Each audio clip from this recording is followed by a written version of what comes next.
Let me ask you a simple question. If you stopped working tomorrow, how much money would you need every month to live comfortably, without stress, without panic, without depending on anyone? Most people never answer that question. They just say Zimbabwe is cheap and move on. Today, I want to slow it down and actually do the math. Before we go any further, quick context. I was born in Zimbabwe and I left in 2014 to pursue my graduate studies. And I now live in Canada, trade global markets, and invest across different systems, mostly in the US and in Canada. So, what I'm sharing here is not daily life reporting, it's a financial and structural breakdown based on how money, markets, and risk actually work. If that's the kind of perspective that you find useful, subscribe to Streetwise Economics and like this video so that it can reach to more people. This channel is about understanding money clearly, not emotionally. By the end of the video, you will know exactly how I calculate the FIRE number for retiring at 40 in Zimbabwe. Not theory, not motivation, just a simple framework that I use and that you can apply in your own life if it so makes sense. And you see why one decision like having a child can double that number. So, why do people even think about retiring, whether abroad or locally? Most people from my conversation think about retiring abroad after living in an expensive system. So probably, let's take for example, I live in Canada and I work here, and when I get old, I'll probably go back to Zimbabwe and live there or any other cheaper economy. Right now, according to Statistic Canada, if I'm taking the example of Canada, a two-bedroom apartment rents out for about 3,170 in Vancouver and about 2,690 in Toronto for 1 month. That's just a housing. And yes, Canada has Canada Pension Plan, commonly known as CPP, and Old Age Security, commonly known as OAS. But those started around 65, not 40 years. So if you are thinking about early retirement and you are living in Canada, your plan should not be premised mostly on pensions.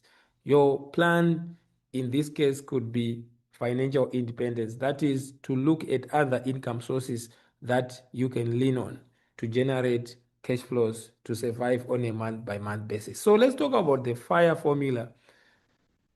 First, for starters, FIRE is basically a very popular movement and it stands for Financial Independence, Retire Early.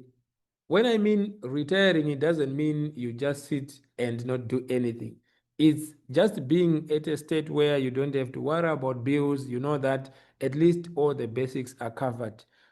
So let me do calculations. Step one, figure out how much money you need per month to live the life that you want. Step number two, I multiply that number by 12 to annualize the expenses. And step number three, I would then multiply it by 25. That's your FIRE number. Why 25? Because it assumes that you can withdraw 4% per year from your investments without running out of money. If that money is invested properly. And that's it. Let's now apply it in Zimbabwe. So let's look at scenario number one, a couple with no child.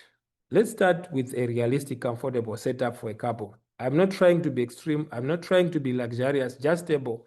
Here is a reasonable monthly budget. Rent in Harare, from what I saw, for one bedroom apartment is about 450 US dollars, according to the Nambio and local listings. Utilities, internet backups, they would cost probably, let's say, $200. Groceries and basics, 500 US dollars. Transport, 150 US dollars. Medical aid for two adults, $338. Out of pockets, medical buffer, $50. Lifestyle and music or any other things that you may want, $200. Travel fund, if you want to travel around the world, I would put it at $300. So that total was 2,188 using these assumptions. Now, the FIRE math is that 2,188 times 12 to get the annualized amount, you get $26,256 worth of expenses for 1 year. Now, if I multiply this by 25, I get 656,400. So for a couple retiring at 40 in Zimbabwe with options of peace of mind, they would require roughly 650,000 US dollars invested. If this kind of breakdown is helpful, hit the like and subscribe button. And this is exactly what we do here. We talk about real things. Now let's add one child. And for me, honestly, when I was running the numbers, this was kind of shocking. When I add one variable, one child, this is where most people don't calculate properly. International student fees or school fees in Harare are real. Kindergarten alone, you are looking at probably, if you look at the high-end schools, let's say Harare International School, 21,800 per year, roughly. That's about 1,818 per month. If you add the child food and activities, $200, child medical aid, $60, that's an extra 2,078 per month. So now, original couple, 2,188 with one child, 4,266 worth of expenses per month. So do the fire maths again. 4,266 times 12, you get 51,198. And 51,198 times 25, you get 1.28 million US dollars. Same country, same lifestyle, one child. So you double the retirement number. This is what people don't calculate.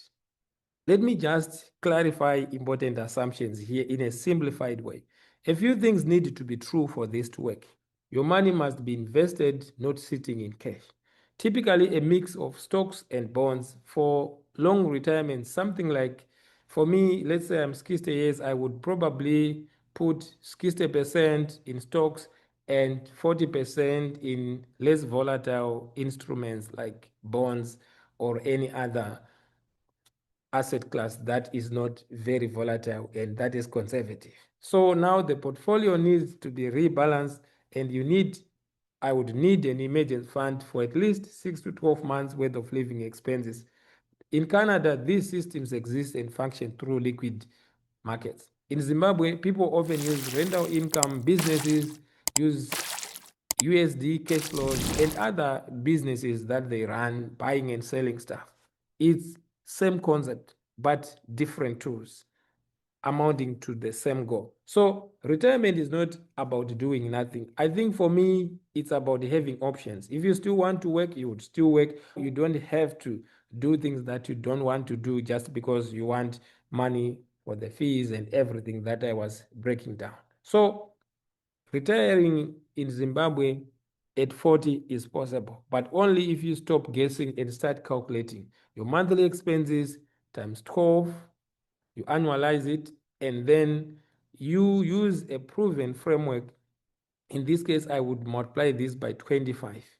That's the foundation. So if you sit down and calculate your monthly living expenses for the lifestyle that you want, let's say you need $400 to live a very cheap and comfortable life. You multiply that by 12 and you multiply that by 25. That would give you your fire number in my calculations, whatever that means for you. So if you want, I can do a follow-up where I can compare Zimbabwe versus Canada, or a lean versus comfortable fire, or a lower budget. And if you want help building your own plan, you can check out my coaching programs through www.streetwiseeconomics. So comment below, let me know what you think. Would you retire in Zimbabwe if you had stable USD income? Yes or no? Thank you so much, guys, for tuning in.